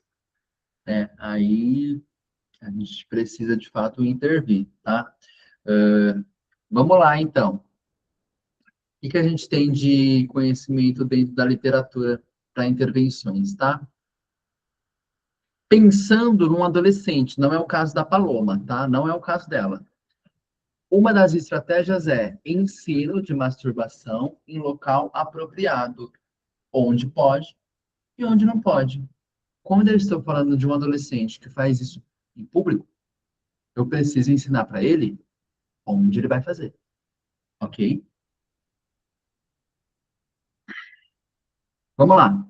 Deixar claro os combinados dos momentos em que a masturbação será permitida e onde também. Já fala um pouco sobre como funciona a estrutura desse ensino e vou mostrar alguns materiais para vocês. Terceira intervenção, essa aqui é muito interessante, tá? Inclusive é uma das que tem mais base de eficácia para esse público aí que tem principalmente uma grande frequência, tá? Adolescente, ó. Sistema de economia de fichas, na qual ele recebe fichas se não fizer o comportamento por X tempo. Vamos pensar num rapaz que, por exemplo, faz isso 20 vezes por dia. Se ele faz isso em alta frequência, o que eu consigo, então, contabilizar? Não só número de episódios, mas tempo. É de quanto em quanto tempo a média? Se eu deixar ele livre. Então, ele dá 4 horas na clínica. Quantas vezes ele vai fazer isso? Nossa, Marca, eu vou deixar um dia. Deixa, gente. Ele não vai morrer, não. Provavelmente, ele faz isso quando não tá lá. Só para a gente ter essa base de episódios, tá? Se for possível fazer. E aí a gente entende que tem uma frequência. Quer dizer, um tempo estipulado. Né? Porque depois que, por exemplo, ali o rapaz ele chega no orgasmo, ele não consegue automaticamente vou fazer de novo. Não, o corpo precisa de um tempo para se recuperar, né? E aí ele vai fazer de novo. Então, quanto tempo demora? E aí esse sistema funciona como? A depender do tempo que ele fica sem, ele ganha fichas. Se ele fizer, ele perde, tá? Fichas. E aí tem outro estudo que não se relaciona com esse, mas que explica o porquê que implementaram essa abordagem, que vai falar que a gente se comporta melhor, de forma mais assertiva, para não perder as coisas do que para ganhar. Então, assim, a gente tenta seguir regras mais por reforço negativo, tipo, não quero ser punido, e não sentir a estimulação aversiva, do que para ganhar as coisas. Então, por isso que eles usam essa estratégia de tirar as fichas, por quê? Vamos supor que ele precise de 20 fichas para ter acesso a um super reforçador. Só que se ele fizer a masturbação, ele vai perdendo fichas. Significa que ele nunca vai chegar a 20, ok? Interrupção e redirecionamento de resposta. Então, assim, Paloma, essa é uma estratégia que vocês podem utilizar, tá? Que é interromper, provavelmente você já está, inclusive, fazendo isso, né? E redirecionar essa resposta para uma outra coisa. Ok? Por quê? Por exemplo, se a mão dessa criança está ocupada com outra coisa, o corpo dela está ocupado fazendo algum outro comportamento, a tendência dela conseguir ali, se autoestimular é menor, tá? Eu participei acho que é o congresso que teve do Sexteia, não sei se vocês já ouviram falar, acho que é o Tiago Florencio, ele fala muito sobre esse tema. Eu vou mandar lá no WhatsApp também no Instagram dele, porque ele é um dos principais nomes no Brasil para falar sobre ensino de educação sexual, sexualidade para indivíduos com TEA, tá? Ele trabalha só com isso. E ele deu um congresso, que é o Sexteia, e ele falou, por exemplo, de uma intervenção bem interessante, que seria, por exemplo, colocar uma almofada em cima do rapaz. Por quê? Se você coloca aqui alguma coisa que impede a ereção, qual que é a tendência desse corpo? Voltar para onde estava, né? Então, deixar uma almofada, peso em cima das pernas, para que a ereção seja diminuída, é uma estratégia. Ah, a menina está se esfregando uma perna na outra, eu coloco alguma coisa no meio dessa perna também, tá? Eu preciso ter outras opções, eu não posso deixar a mão dele livre se o tempo todo ele coloca a mão no pênis. Eu posso pensar em bloqueio sensorial, então, por exemplo, ao invés de ele usar um shorts, que ele teria um fácil acesso ali ao pênis ou ela à vagina, eu vou colocar um macacão muitas vezes. Já teve casos de um rapazinho que eu trabalhava que ele tentava ficar nu com uma grande frequência, como a gente viu, né? Entra também em comportamento sexual inapropriado. Qual que foi a estratégia? Mãe, traz ele agora com shorts que me dê a possibilidade de colocar um cinto. E aí ele não conseguia tirar. Aos poucos foi diminuindo, o cinto foi afrouxando, o shorts foi mudando e deu certo, sem precisar de outras estratégias, tá? Então, as intervenções que a gente tem, análise do comportamento, né, DRI, DRA, DRO, NCR, elas podem ser utilizadas para esse público. Temos muitos e muitos estudos sobre isso? Infelizmente não, tá? Tanto no Brasil quanto fora. Ainda é uma área que está se desenvolvendo. DRI, reforço diferencial de comportamento incompatível, então é justamente o que eu estava dizendo, a gente reforçar outros comportamentos que não aquele, tá? Para que ele receba, vamos supor, reforçadores específicos, se ele não apresentar um comportamento de masturbação, e sim outros mais apropriados. E, a depender do caso, né, educação sexual estruturada. Por quê? Estou falando de um adolescente, como foi trago no exemplo que está falando sobre estou menstruada ou de repente quero transar com esse menino. A gente precisa ensinar para ela qual que é o contexto, qual que é o momento. Não dá simplesmente para eu bloquear e falar, não, deixa isso para lá, finge que não está acontecendo, porque tá. E como a gente viu, se a gente não ensina, eles vão atrás de aprender de alguma forma e vão se colocar em risco também. Isso é muito importante, gente. Por quê? O que eu estava estudando quando eu estava desenvolvendo esse protocolo que eu apresentei para vocês, e uma informação muito interessante que eu não tinha, que as crianças que apresentam CSIs, né, então comportamento sexual inapropriado, adolescentes também, elas têm uma maior incidência de serem vítimas de abuso sexual. Por quê? Pensa, tem gente mal intencionada com criança que é inocente e que em nenhum momento está tentando se comportar de forma sexualizada, né? E aí a pessoa, por conta do transtorno ali dela, né, vai ter esses pensamentos eróticos, enfim. Agora pensa se tem uma criança que já dá essa conotação. É um prato cheio. É um prato cheio. Você pega uma criança que o tempo todo está falando de sexo. E aí é uma pessoa mal intencionada. Já que ele fala, opa, não é tão difícil assim. Ele sabe o que é. Então, tem um maior risco de eles se colocarem como uma pessoa ali que, infelizmente, tem possibilidade de ser abusada. Por isso que a gente não pode deixar isso passar jamais. Jamais, jamais, jamais. Se o público atípico já é mais abusado, ok? Alguns estudos vão falar de 40% a mais quando comparado com crianças típicas, tá? Algumas entrevistas com adultos autistas trouxeram que 74%, por exemplo, das meninas, em algum momento foi vítima de abuso sexual. Tá? 74%. Isso significa que a gente precisa falar sobre esse tema, né? E a gente, inclusive, está no mês de maio, que é o mês aí de conscientização sobre proteção contra o abuso sexual infantil. Não sei se vocês sabem, mas calhou, inclusive, dessa aula ser em maio. Pode falar, Bruna. Não, só complementando o que você falou, acho que foi semana retrasada. Eu tive um caso, né? Não sei como que eu entrei que a avó, na verdade, entrou nesse assunto comigo. Uma pacientinha minha, e aí ela falou assim: eu acho que a mãe dela exagera porque ela coloca vestido, shorts por baixo do vestido, né? E aí eu comecei a explicar para ela, dar todas essas estatísticas e tal. E aí eu falei assim: a sua nora não tá exagerando. Porque ela tá, na verdade, não é uma questão dela, ela tá tentando evitar que aconteça alguma coisa, que possa vir a acontecer alguma coisa com a sua neta. Né? Quando eu dei as estatísticas para ela, tudo o que acontece, não falando exclusivamente do público, né, neurodivergente, mas do que acontece na internet, do que a gente fica sabendo, né? Que a gente fica sabendo muito pouco do que realmente acontece. Ela ficou muito chocada. E aí eu falei, olha, é um negócio que, assim, a gente não tem noção mesmo. Não mesmo. Não mesmo. É isso Então, mesmo, não é Bruna. exagero. Não é exagero colocar o vestidinho, não é exagero não permitir a foto peladinho, enfim, todas essas coisas aí. Sim, e que bom que a gente está avançando no Brasil nesse sentido agora, né? Isso é ótimo, porque se a gente não fala sobre isso, infelizmente, acaba protegendo o abusador, gente. Então, precisamos sim ensinar as nossas crianças sobre o que é apropriado, o que não é apropriado, para que ela possa minimamente se proteger ali em situações de abuso. Mas seguindo, então, tá? Vamos lá. Aqui eu estou apresentando para vocês um book, tá? Então, uma história social sobre minha intimidade, que é a intimidade de um rapazinho que começou a perceber que o corpo dele começou a dar uma mudada, tá? Ó. Então, ó, eu estou crescendo, já sou um rapaz, estou me tornando um homem.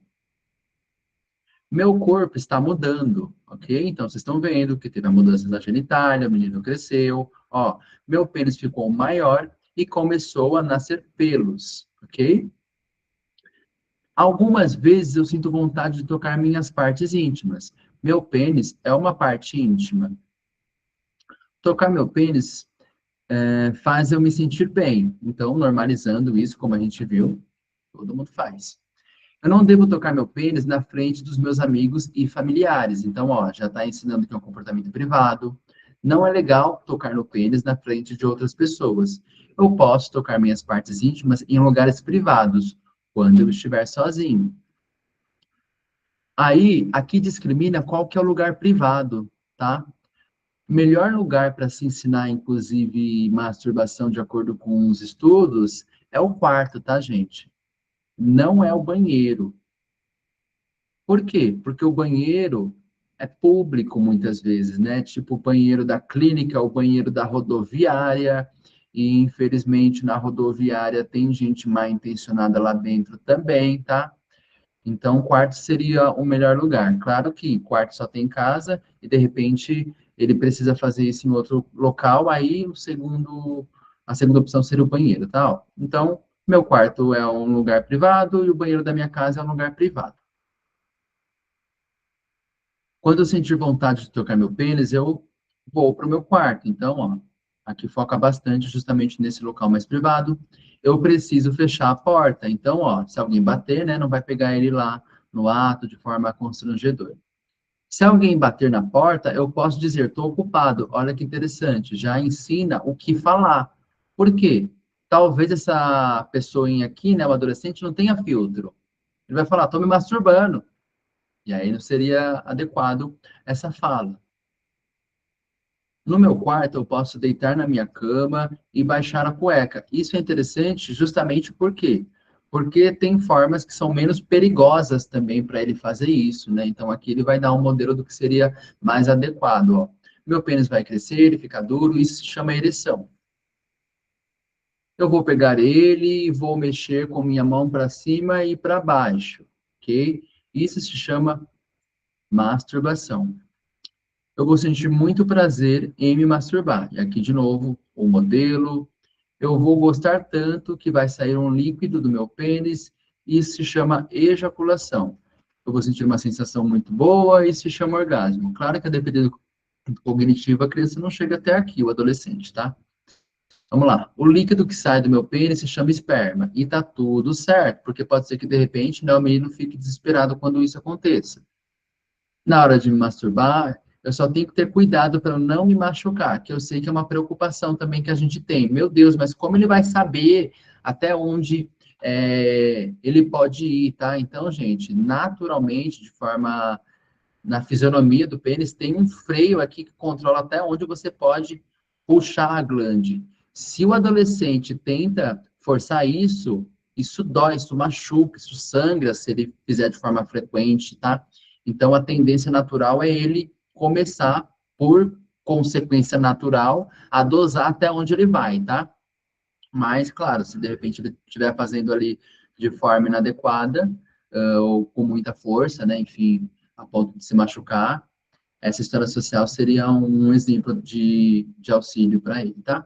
Depois que eu ejacular, meu pênis vai ficar mole de novo, pequeno, então, para ele entender, né, que é natural isso acontecer, mas eu preciso me limpar, então não é do tipo, vou sair do quarto e deixar as coisas como estão. E aí fala sobre o papel higiênico, ou lenço umedecido, depois eu coloco a minha cueca de novo e vou até o banheiro, né? Justamente para ele conseguir jogar fora ali o papel ao lenço, lavar as mãos. Se eu quiser, eu posso tomar banho. Eu não devo dizer minha intimidade para ninguém. Se masturbar está correto e é algo que me faz bem. Isso é justamente porque, a depender, né, da criação ali da criança, do adolescente, do contexto, da escola, de onde ele está, pode entrar conotações negativas em relação a esse comportamento, tá? Tem muita história sobre isso, até na antiguidade, por exemplo, que o homem que se masturbava era considerado homem de mão leve. Vamos lá. Algumas vezes eu posso acordar e perceber que meu pênis está duro ou minhas cuecas molhadas. Então, aqui falando sobre a poluição noturna que vai acontecer, tá tudo bem, eu posso me levantar e tomar um banho. Está tudo certo, então, se masturbar e tocar as partes íntimas. Todo mundo tem seus momentos íntimos, então ele entender que ele faz parte de um grupo, né? Mas eu não posso esquecer, só posso fazer isso quando eu estiver sozinho e num lugar privado. Ok? Essa é a historinha. Tem alguém aqui que não conhecia Eu. Legal, né? Deixa eu ver, macacão. Estou utilizando esse recurso com meu querido. Quando ele se toca, eu mostro a página do banheiro e quarto e falo que ele pode tocar no banheiro ou no quarto. Perfeito, Débora. Você viu que eu coloquei algumas imagens também no segundo slide, que tem tipo um bloqueio de onde ele não pode fazer? De repente também é uma opção para você não mostrar o livro inteiro e só um símbolo para ele conseguir discriminar melhor, porque vamos supor que isso aconteça em público. É mais rápido você pegar um símbolo que só você e ele entende do que o livro necessariamente, sabe? Vamos lá, mais um material então, tá? Esse aqui é mais rápido, ó. Treino masturbatório. Aqui já fala de forma muito curta e direta sobre o comportamento, onde ele vai fazer, tá? Não dá tanto detalhe quanto aquele mini book, ó. Dá até para você recortar em tirinhas, ó. Escolhe o local, então, o que que a gente entende? Ele já sabe o que que é masturbação. A ideia é treinar onde ele vai fazer isso. Procure um lugar privado e seguro, como seu quarto ou banheiro, sempre com a porta fechada. Com o pênis mole, você pode começar a se tocar gentilmente com a mão. Quando o pênis estiver duro ou ereto, segure com a mão com cuidado. Movimenta, ejaculação, tá? Relaxa, se limpa, acabou, ok? Joga o papel no lixo, e é isso. De repente, gente, é só isso que ele precisa para entender como fazer, ok? São para todos os casos? Não, de repente o rapaz ele tem uma outra forma, vamos supor, o menino que está se esfregando ali, não está se colocando em risco, não está se machucando. Será que necessariamente, para o nível 3 de suporte, eu preciso lhe ensinar essa forma aqui de ele se masturbar? Não, isso é uma decisão, inclusive, muito particular, tá? Aí eu pegaria, de fato, o consentimento da família, principalmente se tiver ali alguma situação de risco, tá? Quando envolve risco, preciso ensinar o seguro. Agora, se não envolve risco, ele está sentindo prazer daquela forma, né? Quem sou eu para falar uma outra forma de ele sentir mais prazer ou menos prazer, sendo que ele encontrou aquele modo, ok? Então, também tomar um cuidado nesse sentido, né? Porque tem uma forma que a gente faz, que todo mundo vai fazer desse jeito.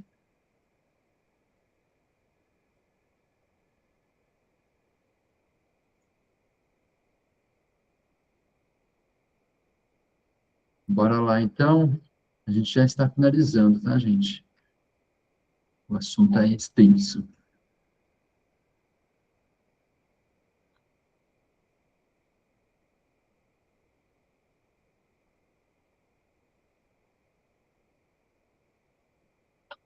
Então, ó, como se ensina alguém a se masturbar de forma apropriada, caso ele esteja se colocando em risco? A gente precisa saber o que não fazer também, tá? Isso é importante, não só o que fazer, eu mostrei para vocês alguns modelos, né, de história social, mas, tipo, acho que é fundamental também eu trazer isso para não ficar nenhuma dúvida quanto a isso também, ó. Não é apropriado mostrar imagens ou vídeos reais de pessoas se masturbando para crianças, adolescentes, adultos com TEA, tá? Por que que eu não vou mostrar, sendo que é um modelo visual e a gente em aba sempre trabalha com modelos visuais? Existe uma violação muito grande. Vamos supor, peraí que eu quero ensinar esse rapazinho de 15 anos a se masturbar. Deixa eu pegar aqui no YouTube ou em algum site um rapaz de 15 anos, primeiro que você não vai achar, porque isso é pornografia infantil, né? E se você mostrar, você está cometendo um crime, inclusive, se você achar a pessoa que publicou também é criminosa, mas, não achei, vou colocar um adulto. Ó, tá vendo como é que faz? Isso nunca, gente, jamais, tá? Vou levar ele ali no banheiro, para ele ver como é que é. Vou fazer na frente dele, gente, nunca, tá? Eu sei que talvez é óbvio para alguns, mas eu lembro de uma terapeuta, há alguns anos atrás, que trouxe essa estratégia de intervenção para um psico. Ela é terapeuta ocupacional. E aí o rapaz, ele estava começando ali a se masturbar e parece que não sabia muito bem como fazer, estava se colocando em risco. Ela disse, não, vai lá. E falou, o terapeuta, vai lá e ensina para ele como é que é, só veja se a família autoriza, e aí você mostra para ele. ok? Então, assim, nunca, jamais, em hipótese alguma, a gente vai fazer exposição sexual inadequada. A gente vai usar materiais ali que é possível de se encontrar na internet, como esses, que são didáticos, que são muitas vezes até mesmo cedido ali por algum órgão específico, né? Na escola tem aula disso também, então tem material que é apresentado que tem um comitê que aprova, esse tipo de coisa, tá? Então, a gente jamais vai utilizar nenhum tipo de outro material que não seja esses, tá? Não é necessário para o ensino, ok? Vamos para outras coisas. Então, como eu disse, o que a literatura vai recomendar? Educação sexual de forma estruturada, tem um passo a passo, veja o que ele precisa. De repente, é só você falar, meu, faz desse jeito aqui, só falar já é suficiente, tá? Você não precisa expor ele a talvez nem esse material que eu apresentei, nem seja necessário.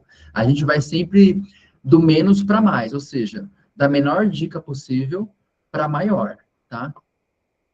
Ensino explícito também, tá? Então, o ensino seria, no máximo, a partir dessas imagens com história social, tá? Linguagem de forma concreta, então, uma conversação, um suporte visual, talvez não é necessariamente uma história, é só uma imagem do que pode, não pode, como aquelas figuras que eu coloquei ali no segundo slide, do tipo proibido ali colocar a mão no pênis naquele local específico, tá? Ou se esfregar na cadeira, tá? Treino discriminativo de contexto. Por exemplo, o senhor que eu trouxe para vocês inicialmente, que ele colocava ali alguns itens no reto dele, e ele gostava de se masturbar sentindo essa sensação, qual que foi o treino que fizeram com ele? Colocaram ali, então, um pênis de fato, né, um vibrador, se não me engano, ele gostava, inclusive, que vibrava, ele queria aquele ali específico, e colocaram uma caneta, e aí mostraram para ele qual que é apropriado e qual que não é apropriado. Ele teve que apontar, ele teve que discriminar, ele passou por um treinamento para ele entender o que ele podia e o que ele não podia colocar por conta de questão de risco, tá? Então, esse treino discriminativo, no caso dele, foi fundamental, por exemplo. Mas nunca é recomendado, tá? Exposição pornográfica, demonstração real, vídeo explícito, tá? Porque, de fato, isso acaba ali te colocando em risco e principalmente a criança, o adolescente.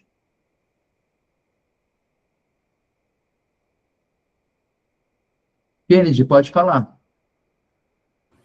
Não, eu acho que você respondeu. Seria justamente sobre a videomodelação de algum material educativo, de repente, se a gente poderia utilizar, mas eu acho que é uma coisa muito tênue, né? Muito, você não vai achar, tá? Pensa, por exemplo, você tentar encontrar na internet um vídeo, vamos supor que seja até mesmo em desenho, sabe? Ali, uma animação de um adolescente se masturbando. Você não vai achar isso. Se você achar isso na internet, isso é pornografia infantil. Porque tem gente que sente desejo por isso. Então, muito cuidado nesse sentido para você, de repente, não ser acusado até de ser um abusador, porque por muito menos, tá? Isso pode acontecer. Principalmente a gente, que é homem, isso é mais comum, tá? Tem, vira e mexe alguma situação nesse sentido.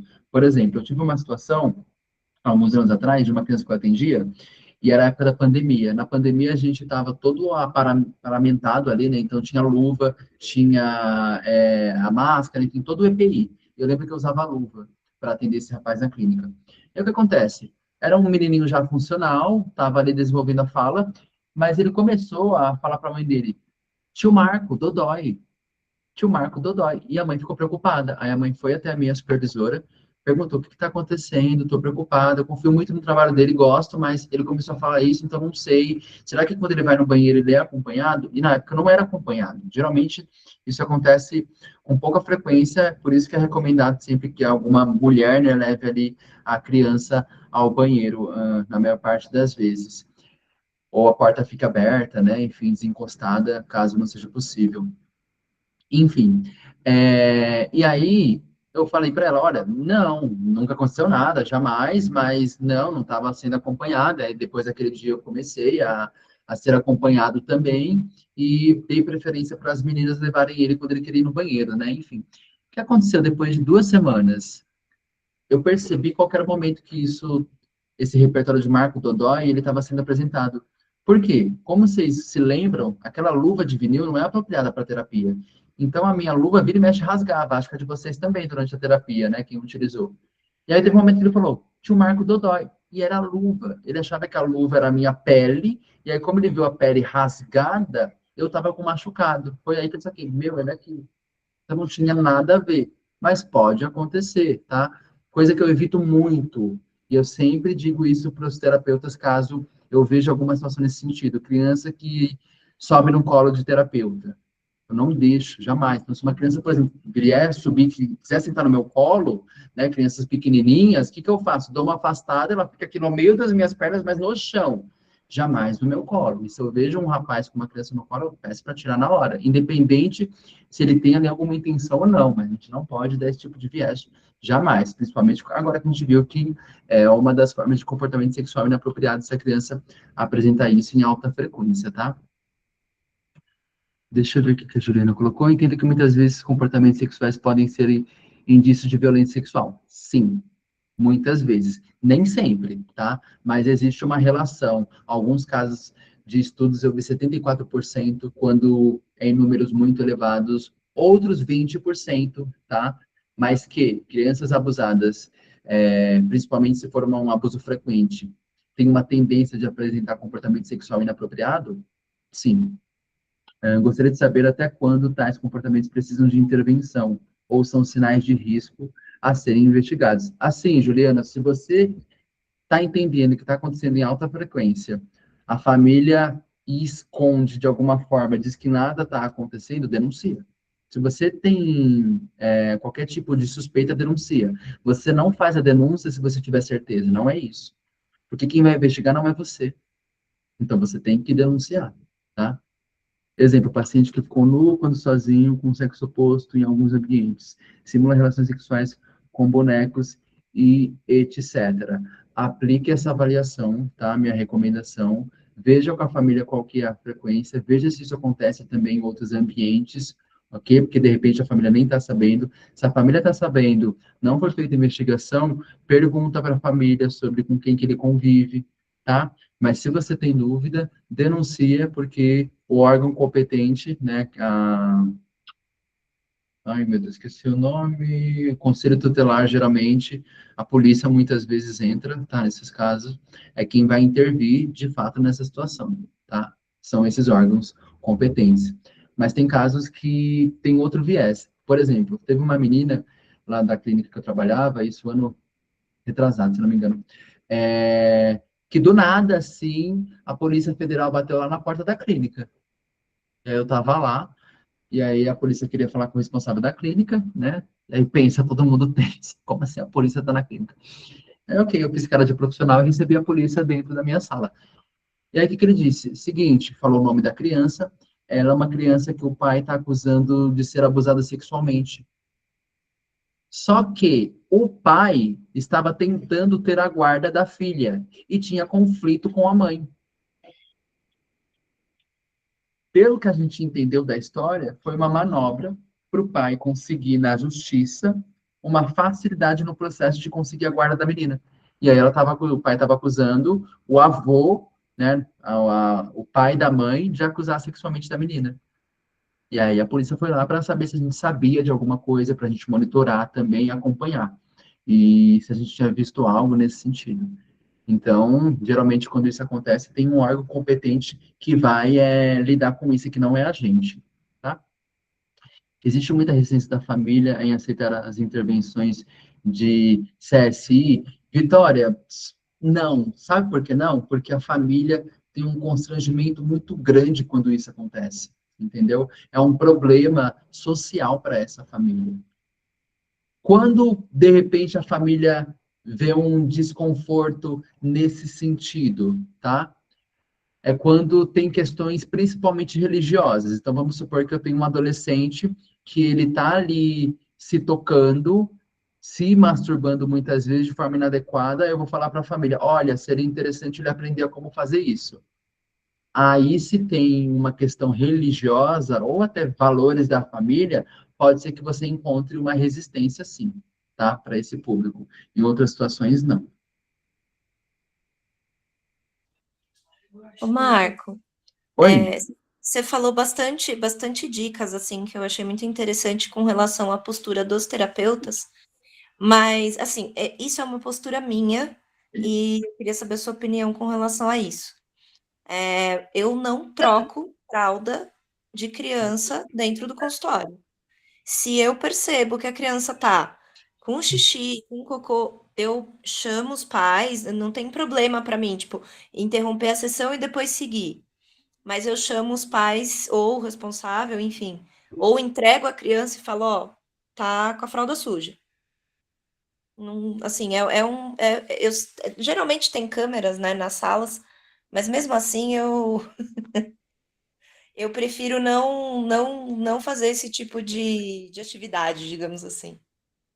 Não, sim, super entendo. Eu acredito que isso é muito mais pessoal, tá?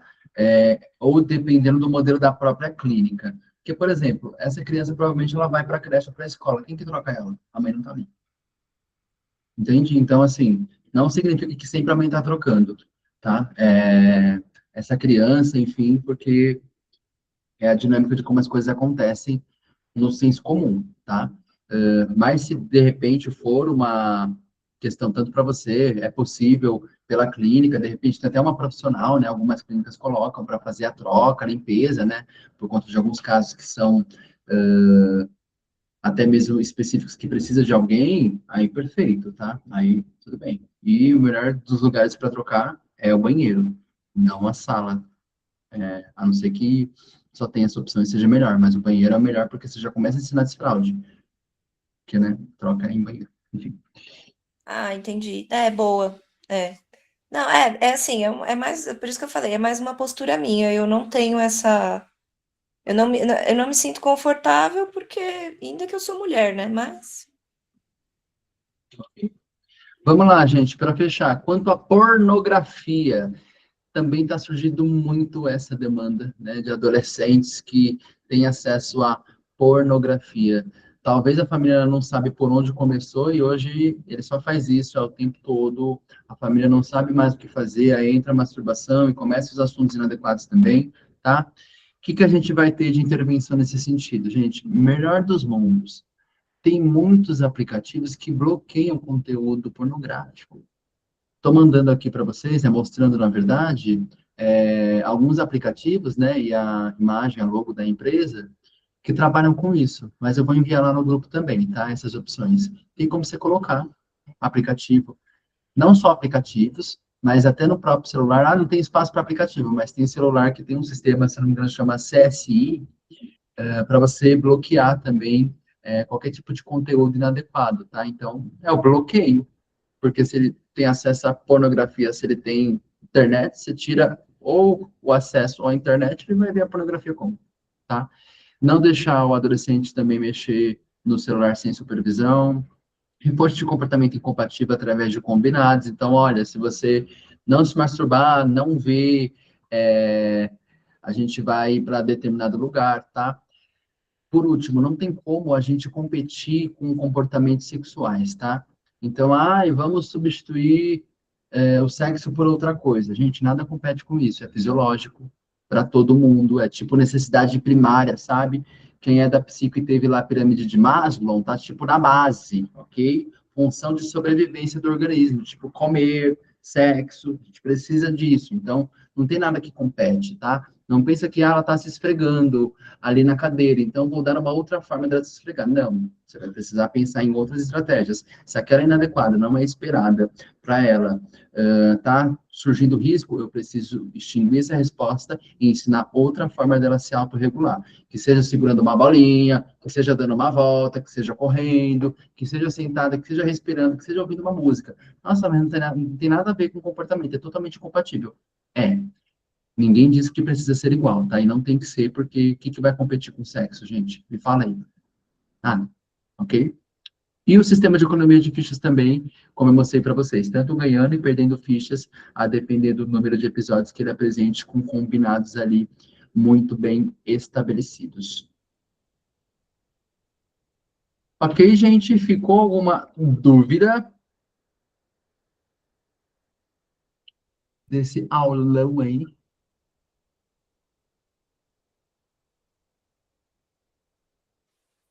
Foi muito esclarecedor. Gostei muito.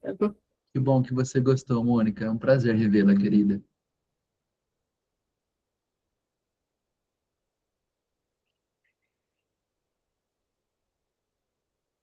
Gente, perfeito. Eu fico aqui à disposição de vocês para o que precisarem. Vocês têm meu WhatsApp, tá? Eu vou estar enviando lá no grupo agora todo esse material.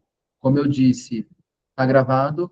Vou subir para o YouTube. Se ficar disponível, eu envio o link. Se não, eu mando o link pelo grupo Google Drive para todo mundo conseguir assistir posteriormente. Tá bom, gente?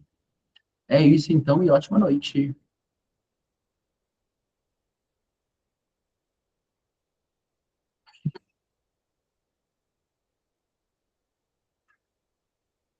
Obrigado, Marco.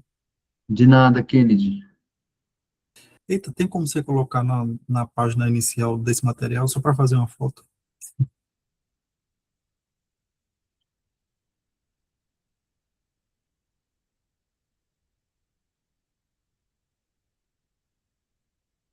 Eita,